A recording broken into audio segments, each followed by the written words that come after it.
This is Eagle News, Washington, D.C. I am Rose Papa Angeles. In celebration of International Women's Day, the Philippine Embassy here in the U.S. Capitol, in partnership with the Filipino Young Professionals of Washington, D.C., hosted a panel discussion about women in creative industries. EBC's Ace Ramirez reports. March 8th is International Women's Day, celebrated to commemorate the movement for women's rights. Here in the United States, March is actually National Women's History Month. Although the campaign to address women's rights should be an everyday occurrence, it's good to dedicate a day to remind of the need for more women participation and involvement in the workforce, in addressing social issues, in the right for basic human rights, and in furthering creative freedom. Understanding the significance of this, the Philippine Embassy here in Washington, D.C. hosts today a panel discussion on women's contributions to the creative industries.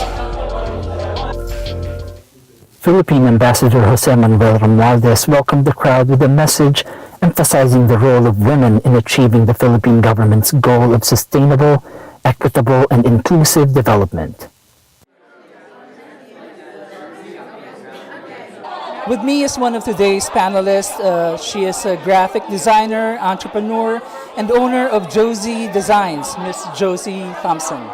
Hi, thanks for having me here. How did you celebrate International Women's Day? I am here to celebrate International Women's Day. I'm so glad that it's gaining more oomph, that people are doing something to celebrate it. I mean, when they give you something like this, you shouldn't just let it pass by because it'll just disappear. You got to take advantage of it.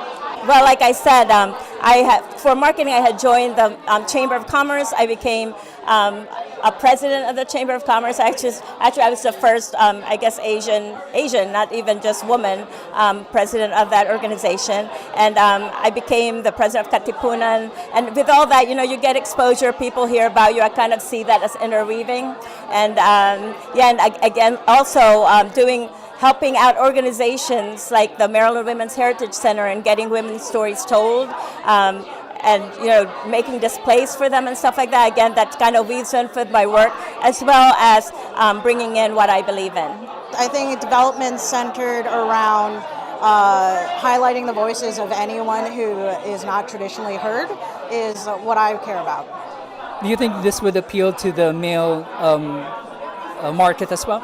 I sure hope so. With my game, The Girl Who Sees, it's about a young girl in World War II Philippines who discovers all of the Filipino mythological creatures, and I very much am designing it in mind that both men and women, boys and girls, should be able to enjoy this game.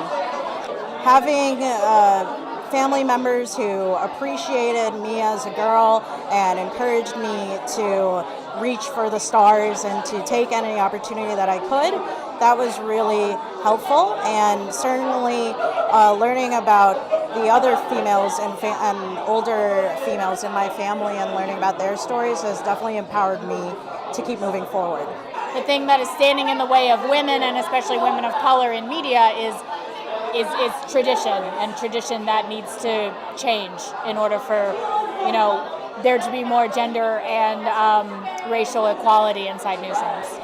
What is media's role in reducing these factors? Hiring more women and having more women of color in front of the camera, behind the microphone. Even if you don't see like a woman's face, you can hear their voice.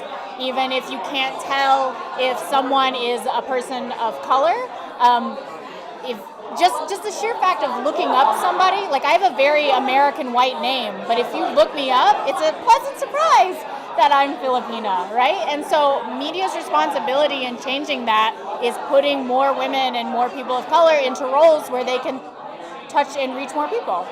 So my major takeaway from this event is we need to encourage our younger females and women that are in school to not be afraid to go into male-dominated fields, whether it's in politics, IT, health, and try to get to those levels of CEOs, Chief Information Security Officer, because that's what we want to see in the future, where we have women making the decisions and not just men that are have all the say, but where we can have women have a role in their organizations.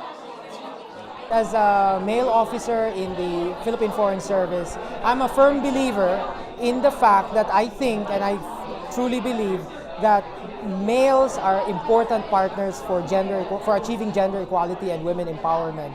And I hope that to be able to get the chance at some point when I do have certain female staff in my team to be able to help them achieve their potentials and to help them achieve professional advancement. But I think that's one thing that I just wanted to emphasize, that we have to be partners of women in achieving gender equality and women empowerment. We've been sending out tweets here in the embassy. We had a special lane for women at passport encoding, and then we also have a social media campaign, Serbisyo para kay Juana.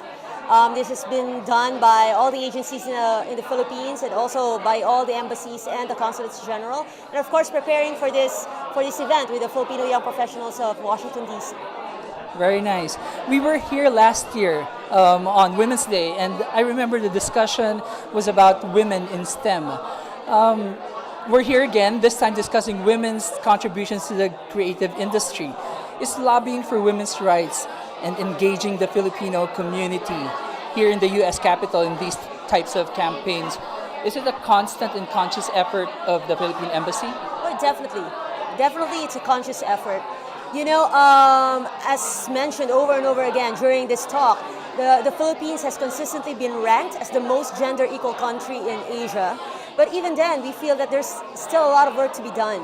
You know, and we try to do this industry by industry, because although, you know, the battle for women's rights and gender equality, you know, it cuts across many sectors.